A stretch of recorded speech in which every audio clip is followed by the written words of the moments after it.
নমস্কার, আমি বিজয় এবং আপনারা শুনছেন ঝরা পাতা। ঝরা পাতায় আজ শুনবেন নিহার রঞ্জন গুপ্তের কিরিটি কাহিনী পদ্মদহের পিশাচ। নিহার রঞ্জন গুপ্ত, জন্ম 6 জুন 1911, অবিভক্ত বাংলার যশোরে। কোন্নগর উচ্চ বিদ্যালয় থেকে পাশ করেছেন ম্যাট্রিকুলেশন। কৃষ্ণনগর সরকারি কলেজ থেকে আইএসসি ডিগ্রি অর্জনের পর তিনি কলকাতা থেকে ডাক্তারি বিদ্যায় কৃতকার্য হন। এরপর লন্ডন থেকে স্নাতকোত্তর ডিগ্রি অর্জন করেন। দ্বিতীয় মহাযুদ্ধ চলাকালীন ভারতীয় সেনাবাহিনীতে যোগ দেন। কলকাতায় ফিরে এসে যোগ দেন মেডিকেল কলেজে। তার লেখা কিছু উল্লেখযোগ্য গ্রন্থ হল কলঙ্কিনী কঙ্কাবতী, কালো ভ্রমর, উল্কা এবং উত্তর ফাল্গুনী। আমাদের আজকের গল্পটি আমরা নিয়েছি মিত্র ও ঘোষ থেকে প্রকাশিত কিরিটি অমনিবাস ত্রয়োদশ খণ্ড থেকে। শুরু হচ্ছে আমাদের আজকের নিবেদন, নিহার রঞ্জন গুপ্তের কাহিনী পদ্মদহের পিশাচ।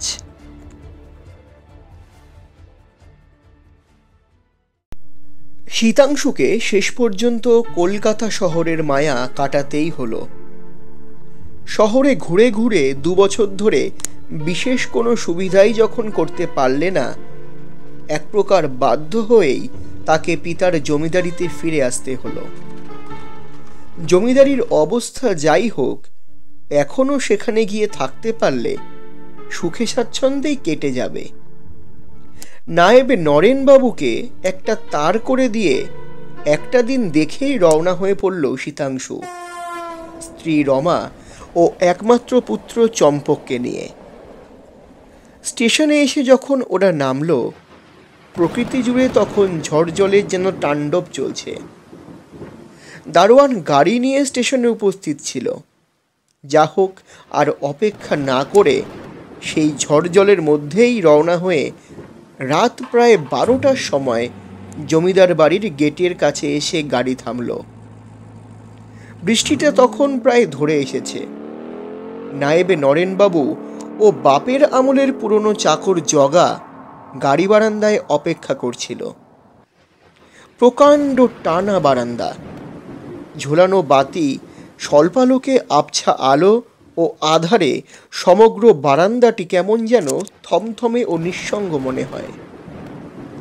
নায়েবে নরেনবাবুর বয়স যথেষ্টই হয়েছে। তিনি গত মহাযুদ্ধে গিয়ে বাঁ হাত হারান ও বিষাক্ত গ্যাসে বাঁদিকের গালটা পুড়ে কুঁচকে একেবারে বিশ্রী হয়ে যায়। অস্পষ্ট আলোয় লোকটার দিকে তাকালে বুকের মধ্যে হঠাৎ যেন কেমন ছ্যাঁত করে ওঠে। তার বাঁ হাতের জায়গায় একটা রবারের হাত লাগানো। প্রথমে দেখলে ঠিক বোঝা যায় না। শীতাংশু গাড়ি থেকে নামতেই নরেনবাবু এগিয়ে এসে নমস্কার করলেন। আসুন আসুন, আর পথে কোনো কষ্ট হয়নি তো? না, কষ্ট কষ্ট সেরকম কিছু হয়নি। এমন সময় রাত্রির নিস্তব্ধতাকে ছাপিয়ে সহসা একটা আকাশ পাতাল ফাটানো বীভৎস চিৎকার শোনা গেল। শীতাংশু চমকে উঠল। চম্পক এতক্ষণ মার কোল ঘেঁষে চুপটি করে দাঁড়িয়েছিল। সেও চমকে উঠে জিজ্ঞেস করল, ও কি বাবা? শীতাংশু যে কি জবাব দেবে ভেবে পায় না। বারান্দার অস্পষ্ট আলোয় স্ত্রীর মুখের দিকে চেয়ে শীতাংশু দেখলে তার মুখেও যেন রক্তের লেশমাত্র অবশিষ্ট নেই। বাইরে টিপ টিপ করে বৃষ্টি পড়ছে। থেকে থেকেই কালো আকাশের বুক চিরে বিদ্যুৎ লকলকিয়ে উঠছে। মেঘের গুরু গুরু গর্জন আর ব্যাঙ ও ঝিঝির একঘেয়ে ডাক শোনা যায়। কিছুক্ষণ একটা জমাট স্তব্ধতা। তারপরই নরেনবাবুই প্রথমে কথা বললেন। গভীর রাত্রে পদ্মদহ হতে ওই রকম বীভৎস চিৎকার মাঝে মাঝে শোনা যায়। এখানকার লোকেদের বিশ্বাস ওই পদ্মদহের জলের মধ্যে নাকি দৈত্য বাস করে। সেই মাঝে মাঝে গর্জন করে ওঠে। এতক্ষণে শীতাংশু নিজেকে অনেকটা সামলে নিয়েছে। নরেনবাবুর কথা শুনে হা হা করে হেসে উঠল। ইডিয়েট, এখন এই বিংশ শতাব্দীতে এইসব গাঁজাখড়ি গল্প চলে নাকি? নরেনবাবু বোকার মতো কেবল জবাব দেয়, আজ্ঞে। যা হোক, সে রাত্রের মতো তাড়াতাড়ি কোনো মতে খাওয়া দাওয়া সেরে যে যার মতো গিয়ে শয্যায় আশ্রয় নিল। ভোরবেলা যখন শীতাংশুর ঘুম ভাঙল, খোলা জানলা পথে শিরশির করে কেমন একটা ঠান্ডা হাওয়া আসছে। শীতাংশু এসে ঘরের পূবমুখ খোলা জানালার কাছে দাঁড়ালো। বৃষ্টি ধৌত প্রকৃতি প্রভাতের সোনালি আলোয় সূচি স্নান করেছে যেন। দিগন্ত প্রসারী পদ্মদহের বুকে অসংখ্য ক্ষুদ্র ক্ষুদ্র ঢেউগুলি সূর্যের সোনালি আলোয় ঝিকমিক করছে। নয়নাভিরাম সে দৃশ্য। ইতিমধ্যে এক সময় রমলা এসে পাশে দাঁড়িয়েছে। শীতাংশু টেরও পায়নি। শীতাংশু হাসতে হাসতে বললে, দেখেছ রুমু, এই জন্য বোধহয় ঠাকুরদা এই মায়াফারে ধরা দিয়েছিল। সারা সকাল ও দুপুরটা শীতাংশুর জমিদারি সংক্রান্ত সমস্ত ব্যাপার ঘুরে ফিরে দেখতে দেখতেই কেটে গেল। শীতাংশু অনেকটা নিশ্চিন্ত হয়। জমিদারির আয় ভালোই এখনো। দেখাশোনা ভালো করে করতে পারলে যথেষ্ট অর্থাগম হবে।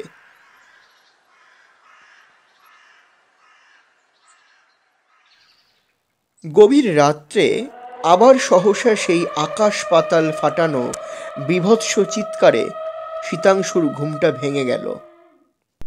শীতাংশু ধরফর করে শয্যায় উঠে বসল। চেয়ে দেখে স্ত্রী রমলাও শয্যার উপর উঠে বসেছে।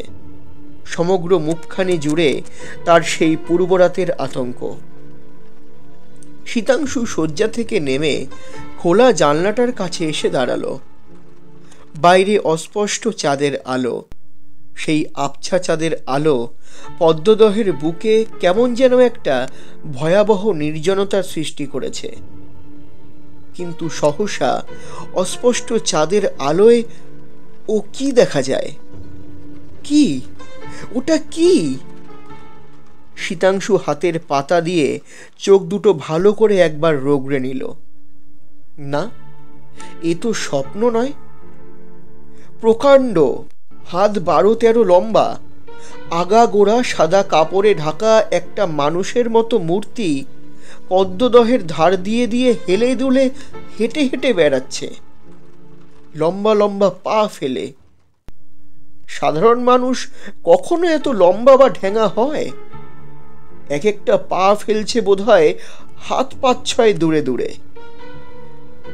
সহসা আবার সেই আকাশ পাতাল ফাটানো অদ্ভুত চিৎকার।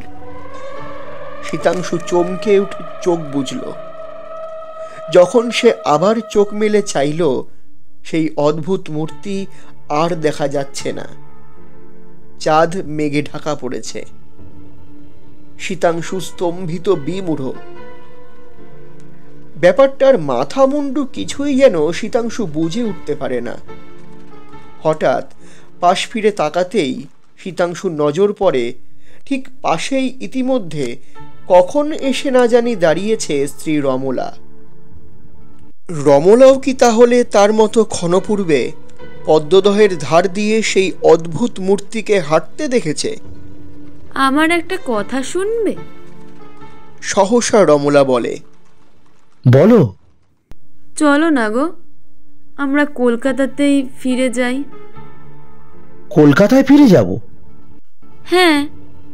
আচ্ছা, বাবার মৃত্যুর কথা কি তুমি ভুলে গেছো? তুমি তো একদিন সে কথা আমায় বলেছিলে। তোমার কি সন্দেহ হয়? সেসব সন্দেহের কথা থাক এখন। কেন যেন আমার মন বলছে এখানে থাকলে একটা না একটা বিপদ ঘটবে। বিপদ? কিসের বিপদ? বিস্মিত শীতাংশু স্ত্রীর মুখের দিকে সপ্রশ্ন দৃষ্টিতে তাকালো। জানি না, তবে না রুমু, এত সহজে আমি এখান থেকে নড়ব না। এর শেষ একটা কিছু না দেখে আমি এ জায়গা ছেড়ে যাব না। চলো।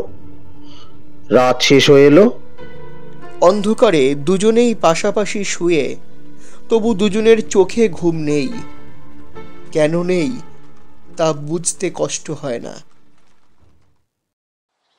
দিন চারেক বাদে সেদিন সকালে এখানকার 10 আনার জমিদার যতীন রায় এসেছিল শীতাংশুদের বাড়িতে বেড়াতে। যতীনের বয়স 30-35-এর বেশি নয়। সুশ্রী বলিষ্ঠ চেহারা, শিক্ষিত ও অত্যন্ত মিশুকে ও আমোদে প্রকৃতির লোক। রমলা ও শীতাংশু দুজনেরই যতীনকে বড় ভালো লাগে। এখানে আসবার পরদিনই বিকেলে যতীন নিজে যেচে এসে শীতাংশুর সঙ্গে আলাপ জমিয়ে গেছে। যতীন এখনো বিবাহ করেনি। বাড়িতে বুড়ি পিসি আর চাকর বাকর। শীতাংশুদের বাড়ির দোতলার বারান্দায় বসে শীতাংশু, রমলা ও যতীন চা পান করতে করতে গল্প করছিল। তাদের গল্পের বিষয় ছিল রাত্রের সেই পদ্মদহের ধারে অদ্ভুত মূর্তি ও সেই অদ্ভুত চিৎকার। এখানে আগের ইতিহাস একটু বলা দরকার। জমিদার বাড়ির পাশের প্রকাণ্ড বিলটার নামই পদ্মদহ, এবং তার নাম থেকেই গ্রামের নাম হয়েছে পদ্মদহ। একদা পদ্মদহের সমগ্র জমিদারিই ছিল দীননাথ রায়ের। কোনো এক সময়ে তার অবস্থা খারাপ হওয়ায় জমিদারির 6 আনা অংশ শীতাংশুর পিতামহ সৌরাংশু চৌধুরীর কাছে বিক্রয় করেন। সৌরাংশু কলকাতায় ওকালতি করতেন। সৌরাংশুর মৃত্যুর পর শীতাংশুর পিতা অরুণাংশু বাবু জমিদার হন। শীতাংশুর বয়স তখন 25 কি 26 বছর। কলেজের পড়া শেষ করেই শীতাংশু ওকালতি শুরু করেছে। এমন সময় এক জরুরি তার পেয়ে পদ্মদহে এসে শুনল তার বাপের মৃতদেহ পদ্মদহের ধারে পাওয়া গেছে। মৃতদেহ তখনও সৎকার করা হয়নি। মৃতদেহর মধ্যে কোথাও কোনো ক্ষতের চিহ্ন মাত্র ছিল না। পিতার শেষ কাজ করে শীতাংশু আবার কলকাতায় ফিরে গেল। তারপর দীর্ঘ 4 বছর পরে এবার সে সস্ত্রীক পদ্মদহে এসেছে। দীননাথের মৃত্যুর পর তার পুত্র যতীন 10 আনা অংশের জমিদার। যতীন বলছিল, পদ্মদহের ধারে এমন একটা মূর্তি আমারও চোখে পড়েছে, বুঝলে? আর চিৎকার, বাবা, সে তো গ্রামের সকলেই শুনেছে। ওহো, সে শব্দের কথা ভাবলেও আমার বুক কেঁপে ওঠে গো। এমন সময় চম্পকের ডাকে সকলে ফিরে দেখল। একজন লম্বা মতো সুশ্রী তরুণের হাত ধরে চম্পক এদিকে আসছে। এদিকে এসে চম্পক বলল, মা মা, এই দেখো কে এসেছে। শীতাংশু সানন্দে বলল, আরে কিরিটি, কখন এলে? হঠাৎ এখানে কি মনে করে? কিরিটি রমলার মুখের দিকে চেয়ে মৃদু মৃদু হাসতে থাকে। রমলারও মুখে মৃদু হাসির রেখা। শীতাংশু বললে, ব্যাপার কি বলো তো? কিরিটি জবাব দিল, এমনি বেড়াতে এলাম। কেন, আসতে নেই নাকি? বিলক্ষণ। একবার কেন, 100 বার আসবে। তা যা হোক, এসো যতীনের সাথে তোমার আলাপ করিয়ে দিই। যতীন, ইনি কিরিটি রায়, একজন শৌখিন গোয়েন্দা, রহস্যভেদী কিরিটি নামে পরিচিত। আর ইনি যতীন রায়, এখানকার 10 আনার জমিদার, আমাদের বিশেষ বন্ধু, চমৎকার লোক। হ্যাঁ হ্যাঁ হ্যাঁ, নমস্কার নমস্কার। যতীন ও কিরিটি উভয়কে নমস্কার জানালো। যতীন হাসতে হাসতে বললে, হ্যাঁ, ওর কথা আমি শুনেছি, কিন্তু আপনাদের সঙ্গে কি করে পরিচয় হলো? ও, তা জানো না বুঝি? ইনি আমার খোকা চম্পকের মামা, অর্থাৎ কিনা রমলা দেবীর আপন মামাতো ভাই। আরও খানিকটা আলাপ আলোচনার পর হঠাৎ এক সময় যতীন প্রশ্ন করে, তা হঠাৎ এখানে এলেন যে কিরিটিবাবু? যতীন হাসতে হাসতে প্রশ্ন করে, হাতে কোনো কাজকর্ম নেই, তাই এখানে চলে এলাম। ভাবলাম কয়েকদিন নির্জনে বিশ্রাম নেওয়াও তো যাবে। বেশ বেশ, তো এখানেও বোধহয় আপনার রহস্যের কিছু খোরাক জুটতে পারে। কিরিটি যেন বেশ একটু উদ্গ্রীব হয়েই বলে, বটে, এই অজায়গা তো আবার রহস্য আছে নাকি? কেন, আপনি কি মনে করেন যত রহস্য সব আপনাদের শহরেই ঘটছে? না, তা হবে কেন? তা ব্যাপারটা কি বলুন তো। না, সে অবশ্য এমন বিশেষ কিছু নয়। তবু শুনি। ঠিক রহস্য না হলেও কয়েক বছর হতেই এখানে এমন একটা ব্যাপার ঘটছে যাকে ভৌতিক বলা ছাড়া উপায় নেই। আবার বিংশ শতাব্দীতে ভৌতিক ব্যাপারও কিন্তু বিশ্বাস করতে মন চায় না, কি বলেন কিরিটিবাবু? সত্যিই আশ্চর্য। ব্যাপারটা খুলেই বলুন না, শোনা যাক। যতীন বলতে শুরু করে, সে আজ বছর 4 আগেকার কথা। হঠাৎ একদিন শীতাংশুর বাবা অরুণবাবুর মৃতদেহ পদ্মদহের ধারে পাওয়া যায়। শরীরের কোথাও কোনো ক্ষত বা আঘাতের চিহ্ন পর্যন্ত নেই। বিশেষত্বের মধ্যে চোখের মণি দুটো যেন ঠিকরে কোটর হতে বের হয়ে আসছে। খুব বেশি ভয় পেলে মানুষের যে অবস্থা হয় অনেকটা সেই রকম। তার মৃতদেহের পাশেই পদ্মদহের পাড়ে জলা মাটির উপর দেখা গেল গোটা কতক পায়ের, আশ্চর্য সেই পায়ের দাগ। মানে যদি বলি, স্বাভাবিক মানুষের পায়ের দাগের চাইতে একেবারে আকারে প্রায় 1.5 গুণ বড়। আরও আশ্চর্য, সেই পায়ের দাগগুলো ক্রমে দহের জলের কোল ঘেঁষে শেষ হয়ে গেছে। আমরা খোঁজ নিয়ে জেনেছিলাম অরুণবাবু মৃত্যুর দিন রাত্রে প্রায় 1:30টা পর্যন্ত নাকি জেগে জমিদারি সংক্রান্ত কাজকর্ম করছিলেন, তারপর শুতে যান। রাত্রি তখন 2টো কি 2:30টে হবে। গ্রামের 2-1জন নাকি একটা বীভৎস চিৎকারও শুনেছিল। অরুণবাবুর মৃত্যুর পর হতে প্রায় রাত্রেই পদ্মদহের দিক থেকে সে বীভৎস চিৎকার আসে, এবং মাঝে মাঝে এখনও নাকি অনেকেই তা শোনে। এবং আগা গোড়া সাদা কাপড়ে মুড়ি দেওয়া একটা 12-13 হাত লম্বা মূর্তিকে পদ্মদহের ধার দিয়ে ঘুরে ঘুরে বেড়াতেও অনেকেই নাকি দেখেছে। সকলে রুদ্ধ নিঃশ্বাসে যতীনের কথাগুলি শুনছিল। গল্প শেষ হলে কিরিটি শুধু বললে, সত্যি অদ্ভুত ব্যাপারই বটে। কিন্তু শীতাংশু, তুমি এ কথা কই আমায় আগে কোনোদিন বলনি তো? যা হোক, সেদিনকার মতো যতীন সকলকে নমস্কার জানিয়ে বিদায় নিল। রমলা তখন ভাইয়ের জন্য খাবার আনতে উঠে গেল। কিরিটি শীতাংশুকে বললে, রমা আমায় তার করে এনেছে। এখানে তোমরা নাকি খুব বিপদে পড়েছ। ওই ভৌতিক ব্যাপার ট্যাপার ওসব সে বাজে, বোগাস। ওটা 10 জনের চোখে ধুলো দেওয়ার জন্য শয়তানের কারসাজি মাত্র। পরের দিন দুপুরে কিরিটির ঘরে কিরিটি ও চম্পক বসে আছে। চম্পক এক মনে আবোল তাবোল কত কি বকে চলেছে। কিরিটি শুনছে আর মাঝে মাঝে 2-1টা প্রশ্ন করছে। চম্পক বলছিল, গরুর পাখির মতো সরু বাঁকানো নাক, প্যাঁচার মতো বড় বড় গোল গোল চোখ, গাধার মতো লম্বা লম্বা কান। বুঝলে মামা, রোজ রাত্রে আমার ঘরের ওই খোলা জানলার কাছে এসে সেটা আমার দিকে চেয়ে থাকে। কিরে, তোর ভয় করে না? দোত, ভয় আবার কি? ভয় তো পায় বোকারা, আর সেটা তো কিছু বলে না, শুধু আমার দিকে চেয়েই থাকে। বাবা বলেছেন ভয় পায় তো গাধা ছেলেরা। কিরিটির কিন্তু তখন সব কথা মনে নেই।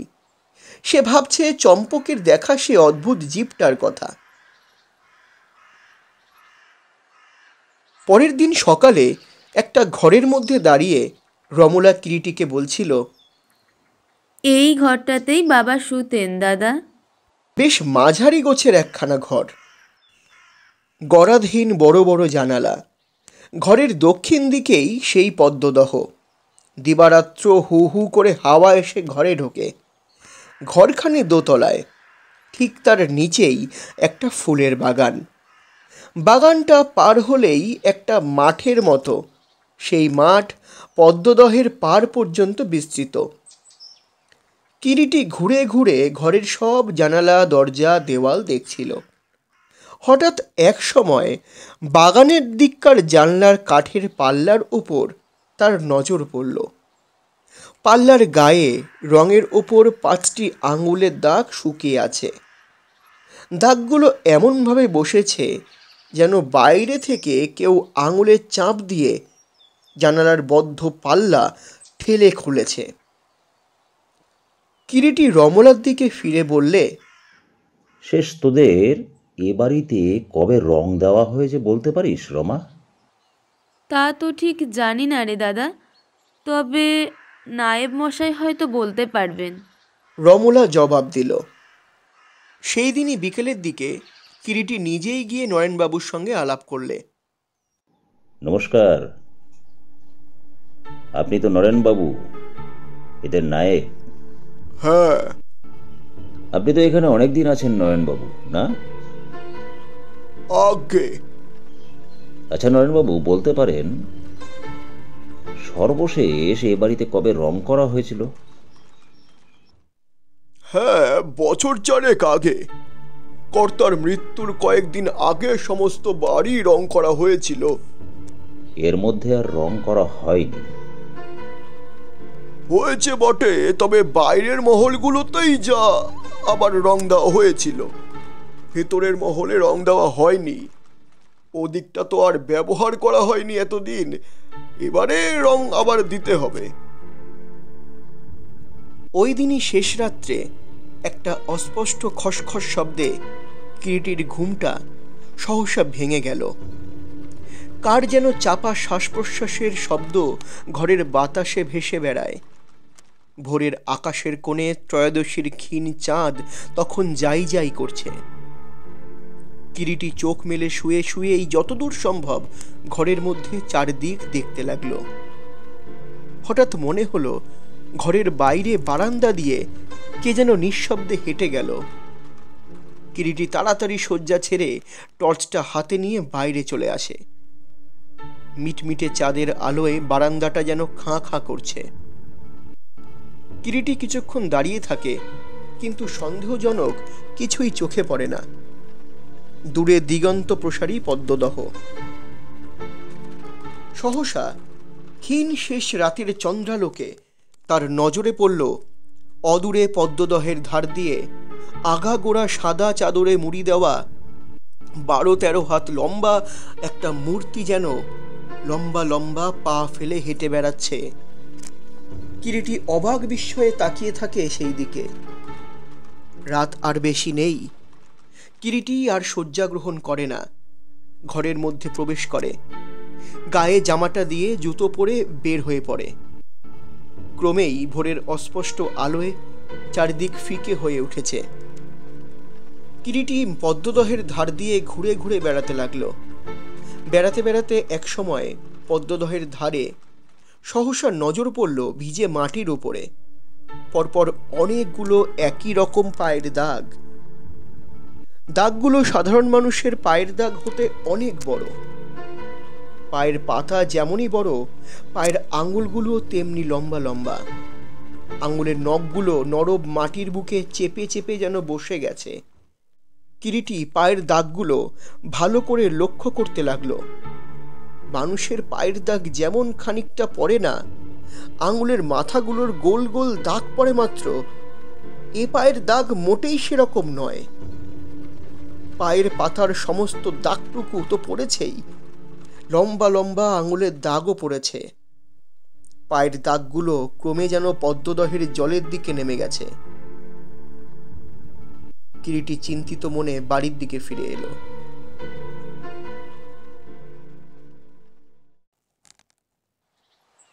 ওই দিনই কিরিটি, শীতাংশু, রমলা ও যতীন সকলে বিকালের দিকে খোলা বারান্দায় বসে চা পান করছে এবং নানা গল্প গুজব করছে। এমন সময় ভৃত্য জগা একখানা চিঠি নিয়ে এসে বলল,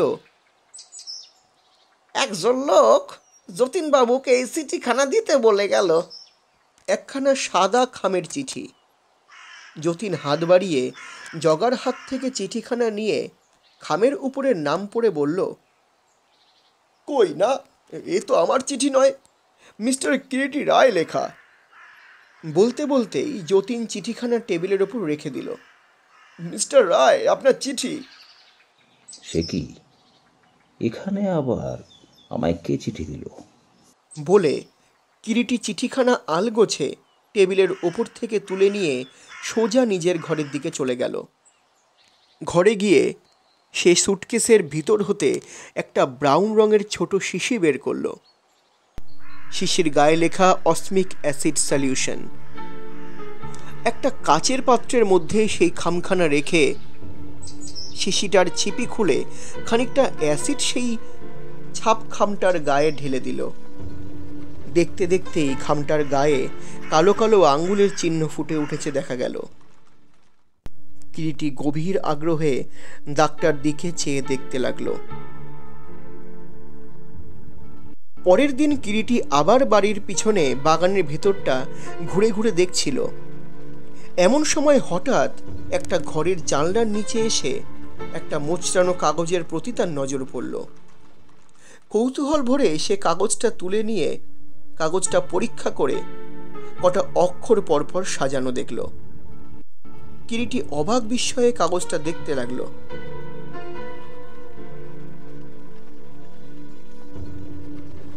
এই আবার কি? 7-5 ভাবতে ভাবতে সে কাগজটা হাতে করে নিয়ে নিজের ঘরের দিকে চলল। শীতাংশু বাড়ি ছিল না বলে কিরিটি রমলাকে সেদিন রাত্রে চম্পককে নিয়ে তার ঘরে শুতে বললে। তাতে রমলা বললে, আচ্ছা। রমলাও একলা শুতে ভয় করছিল। রাত্রি তখন ঠিক কত হবে বলা যায় না।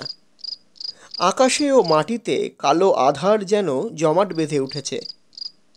বাড়ির পিছনে বাগানে একটা বড় আমলকি গাছের গুড়ির আড়ালে একটা দড়ি হাতে নিয়ে কিরিটি রুদ্ধ নিঃশ্বাসে চুপটি করে দাঁড়িয়ে। এমন সময় রায়দের কাছারির পেটা ঘড়ি ঢং ঢং করে রাত্রি 12টা ঘোষণা করল। ঠিক সেই মুহূর্তেই দোতলার ঘরের একটা জানলা খুলে গেল, আর সেই খোলা জানালা পথে দেখা গেল একটা সবুজ বাতি দুলছে আর জ্বলছে। এক সময় আলোটা দপ করে নিভে গেল। এরপর আবছা আধারে কিরিটি দেখল বাগানের মধ্যে দিয়ে সেই 12-13 হাত লম্বা মূর্তি পা ফেলে ফেলে এগিয়ে আসছে। মূর্তিটা এসেই রমলার ঘরের জানালার সামনে দাঁড়ালো। মূর্তিটা প্রায় দোতলার সমান উঁচু। মূর্তি হাত দিয়ে জানালার কপাটটা ঈষৎ একটু টানতেই জানালার কবাট ফাট করে খুলে গেল। মূর্তিটা এবার জানলার গায়ে হেলান দিয়ে দাঁড়ালো। 1 মিনিট, 2 মিনিট করে প্রায় 10 মিনিটের পর দেখা গেল মূর্তিটা আবার সোজা হয়ে দাঁড়িয়ে জানলা ছেড়ে এগিয়ে আসছে। আর দেরি নয়, সহসা কিরিটি হাতের দড়িটা বিদ্যুৎ বেগে মূর্তিটাকে লক্ষ্য করে ছুড়ে দিল। কিরিটির নিক্ষিপ্ত অব্যর্থ দড়ির ফাঁস মূর্তিটার মাথা দিয়ে গলে কোমর পর্যন্ত নামতেই সে দিলে এক টান। অমনি মূর্তিটা তালগোল পাকিয়ে হুড়মুড় করে মাটিতে পড়ে গেল। অন্ধকারে মাটিতে পড়েই মূর্তিটা ছটফট করতে লাগলো। কিরিটি ছুটে গেল, কিন্তু সেখানে গিয়ে প্রকাণ্ড একটা সাদা চাদরের জামা, একটা অদ্ভুত মুখোশ ও মস্ত মস্ত দুটো বাঁশের রনপা ছাড়া কিছুই পেল না। রনপা দুটো নিয়ে কিরিটি যেমন ফিরতে যাবে, ঠিক সেই মুহূর্তেই কে যেন বাঘের মতো কিরিটির উপরে এসে লাফিয়ে পড়ল পিছন হতে এবং ক্ষিপ্র গতিতে তার হাতের তীক্ষ্ণ ছোড়াখানা লক্ষ্যভ্রষ্ট কিরিটির বাঁ হাতের কনুয়ে বসিয়ে দিল। আঘাত খেয়েও কিরিটি বিচলিত হয় না, বরং বিদ্যুৎ গতিতে ফিরে জুজুৎসুর প্যাঁচ দিয়ে লোকটাকে মাটিতে ফেলে দিল এবং তাকে ঠেসে ধরল। কিরিটির হাতের ক্ষতস্থান দিয়ে তখন কিন্তু রীতিমতো রক্তক্ষরণ হচ্ছে।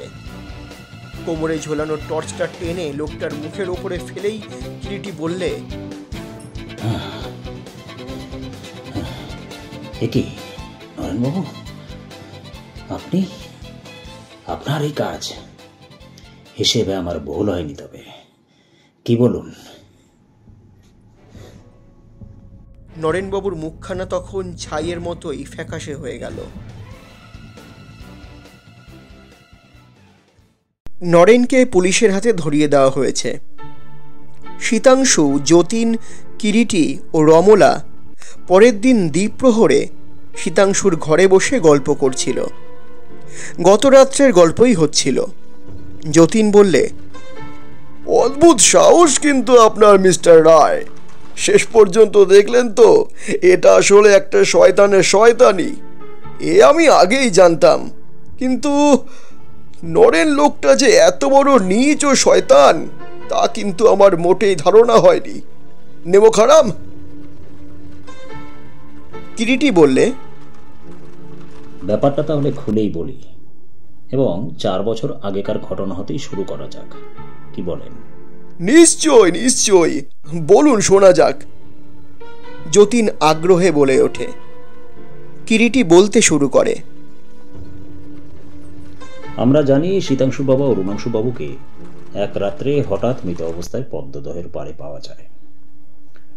আসল ব্যাপারটা কেউ না জানলেও যা ঘটেছিল সেটা হচ্ছে, অরুণবাবু এক রাত্রে হঠাৎ জানলার ওপর অদ্ভুত এক মূর্তি দেখে ভয় পেয়ে মারা যান।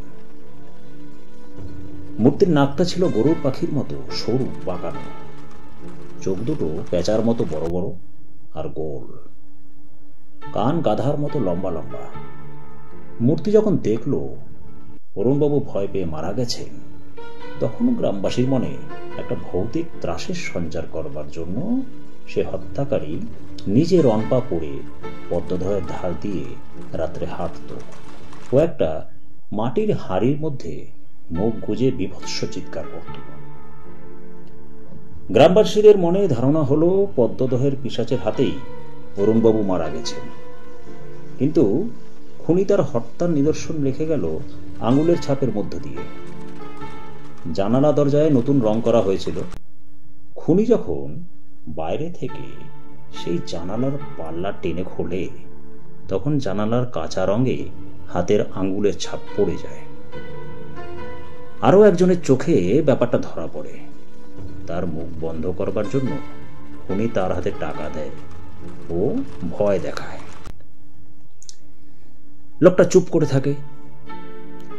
দীর্ঘকাল পরে শীতাংশু যখন ফিরে এলো, খুনি এবারেও এদের ভয় দেখিয়ে এখান থেকে সরাবার চেষ্টা করল, কিন্তু সে চেষ্টাও নিষ্ফল হয়ে গেল। নিরুপায় হয়ে খুনি একদিন চম্পকের ঘরের জানালা খুলে তাকে চুরি করার মতলব করল এবং সেই লোকটির কাছে একটা সাংকেতিক চিঠি দেয়। এই সেই চিঠি, ন জ আ এন্তস্ত টা রো পা কে ফ স্প চ ই চা অন্তস্থ জ। চিঠিটার প্রত্যেক শব্দের পর সেমিকলন থাকলেও আসলে কিন্তু একটা কথাই এতে লেখা আছে। তবে চিঠিটা পড়তে হবে প্রত্যেক সেমিকলনের পিছন হতে আগে। যেমন জ আ অর্থাৎ আজ, এইভাবে পড়লে দাঁড়ায় আজ রাত 12টায় চম্পককে চাই অন্তস্থ জ। কিন্তু সে রাত্রেও এদের মতলব ভেস্তে যায়। কেননা রমলাকে আমার ঘরে শুতে বলছেন। যেহেতু চিঠিটা সৌভাগ্যক্রমে আমি পেয়ে গিয়েছিলাম আগেই বাগানের কাছে। এ পর্যন্ত বলে কিরিটি শীতাংশুর দিকে ফিরে তাকালো। এই চিঠি এবং তার পরের ঘটনা তোমরা তো সব জানো ও শুনেছ। অন্তস্থ জ এবং ন কে তাও হয়তো বুঝেছ। ন হচ্ছে তোমাদের নায়েব নরেনবাবু, আর অন্তস্থ জ হচ্ছে তোমাদের সামনে বসে বন্ধু বেশি শয়তান আর হত্যাকারী ওই যতীন। যতীন উঠতে যাচ্ছিল, তার সমস্ত মুখখানায় রক্তহীন ফ্যাকাশে হয়ে গেছে। চকিতে পকেট থেকে রিভলভারটা বের করেই যতীনের দিকে উঁচিয়ে কিরিটি বললে, এক পা নড়ে চোখে কুকুরের মতো গুলি করে মারব। দেখো শীতাংশু, যতীন যে হত্যাকারী সে আমি আগেই টের পাই আঙ্গুলের ছাপ থেকে। জানালার গায়ে যে দাগ দেখেছিলাম তার একটা ফটো নিই, তারপর জগার হাত দিয়ে কৌশলে একখানা পত্র পাঠাই, আমার নাম খামের উপরে লিখে। যতীন সেই পত্র হাতে নিয়ে তার নয় বলে ফেরত দেয়, কিন্তু ওতেই আমার কাজ হয়ে যায়। আমি সেই চিঠির গায়ে অসমিক অ্যাসিড দিয়ে যতীনের হাতের ছাপ ফুটিয়ে তুলে ফটো নিই। এই দেখো, দুটো ফটোই প্রমাণ করছে দুই ছাপই এক লোকের আঙুলের। তারপর পদ্মদহের পাড়ে পায়ের দাগ যে মানুষের পায়ের দাগ নয় তাও ছাপ দেখলেই বোঝা যায়। মানুষের পায়ের দাগ এবং যে ছাপ সেখানে পেয়েছি তার একটা ফটো নিয়েছি। এই দেখো পার্থক্য কোথায়, একটা ছবিতে সমস্ত পায়ের দাগই পড়েছে, অন্যটায় যেটা সত্যিকারের পায়ের দাগ তার আঙ্গুলগুলো মাত্র গোল গোল দাগ ফেলেছে, সম্পূর্ণ আঙ্গুলের ছাপ পড়েনি। কারণ হাঁটার সময় আঙ্গুল ও পায়ের পাতার মাঝখানে উঁচু জায়গা মাটি হতে উঁচুতে থাকে, সেই জন্য মাটিতে আঙ্গুলের সম্পূর্ণ ছাপ পড়ে না। তারপর সমস্ত পায়ের পাতার ছাপ পড়ার অসম্ভব। বুড়ো আঙ্গুলের দিক থেকে গোড়ালি পর্যন্ত ধনুকের মতো বাঁকানো পায়ের পাতার অংশ হাঁটার সময় মাটিতে স্পর্শ করে না, কাজেই সম্পূর্ণ পায়ের দাগ পড়ে না। এর থেকেই বুঝেছিলাম ওই পা লাগিয়ে হেঁটে গেছে কেউ। কাঠের পায়ের পাতা বিভৎস তৈরি করে করা হয়েছিল যাতে করে ওই পায়ের ছাপ দেখে মনে সকলের আতঙ্ক জাগে। আরেকটা কথা, মানুষ অত লম্বা হতে পারে না। আগেকার দিনে ডাকাতেরা পায়ে দুটো বাঁশের লাঠি লাগিয়ে কোষের পর কোষ দ্রুত হেঁটে যেত, তাকে বলা হতো রনপা। আমার সন্দেহ হলো এই মূর্তিও রনপা ব্যবহার করত, তা না হলে অত লম্বা লম্বা পা ফেলা যায় না। এখন কথা হচ্ছে যতীনকে কেন সন্দেহ করলাম। যতীন জানতো অরুণবাবুর একমাত্র পুত্র ছাড়া ত্রিসংসারে আপনার বলতে তার কেউ নেই। কোনো উপায়ে ওকে এবং ওর পুত্র শীতাংশুকে যদি সরানো যায় তবে অনায়াসেই সব সম্পত্তিটা বাগিয়ে নিতে পারবে যতীন। কেননা এই বাংলার এক নির্জন গায়ে কে আবার সম্পত্তির দাবি জানাতে আসবে। তাই সে শীতাংশুর পিতা অরুণবাবুকে হত্যা করে ভয় দেখিয়ে এবং তোমরা যখন এখানে এলে তখন সে এক ঢিলে দুই পাখি মারার চেষ্টা করল। সে ভাবল চম্পককে যদি ভয় দেখিয়ে মারতে পারে তবে তোমরা নিশ্চয়ই এখানে থাকবে না। ভয় দেখাবার জন্য চমৎকার পন্থাটি নিয়েছিল যতীন। এই মুখোশটি দেখলেই বুঝতে পারবে। গরুর পাখির মতো সরু বাঁকানো নাক, পেঁচার মতো বড় বড় গোল চোখ, গাধার মতো লম্বা লম্বা কান। দুর্ভাগ্য চম্পক কিন্তু ভয় পেলে না। এখন এরা ঠিক করলে কোনো মতে চম্পককে চুরি করে নিয়ে গিয়ে মেরে ফেলবার। তোমাদের নায়েব ছিল ওর সঙ্গী, তাকেও টাকা দিয়ে চুপ করিয়ে রেখেছিল। শীতাংশু গর্জন করে উঠল, শয়তান খুনি! কিরিটি ক্রুদ্ধ শীতাংশুর হাত ধরে বসিয়ে বলল, আমরা এখন ওকে পুলিশের হাতে জমা দিয়েই খালাস। পুলিশেই ওর ব্যবস্থা করবে। মদনবাবু আসুন। ইন্সপেক্টর মদনবাবু হাত করে নিয়ে পাশের ঘর থেকে বেরিয়ে এলেন। কিরিটি আগেই তার কাছে লোক পাঠিয়ে খবর দিয়ে রেখেছিল। এই যে মদনবাবু, ওই সামনে দাঁড়িয়ে আপনার আসামি মহিমার্ণব শ্রী যতীন রায়।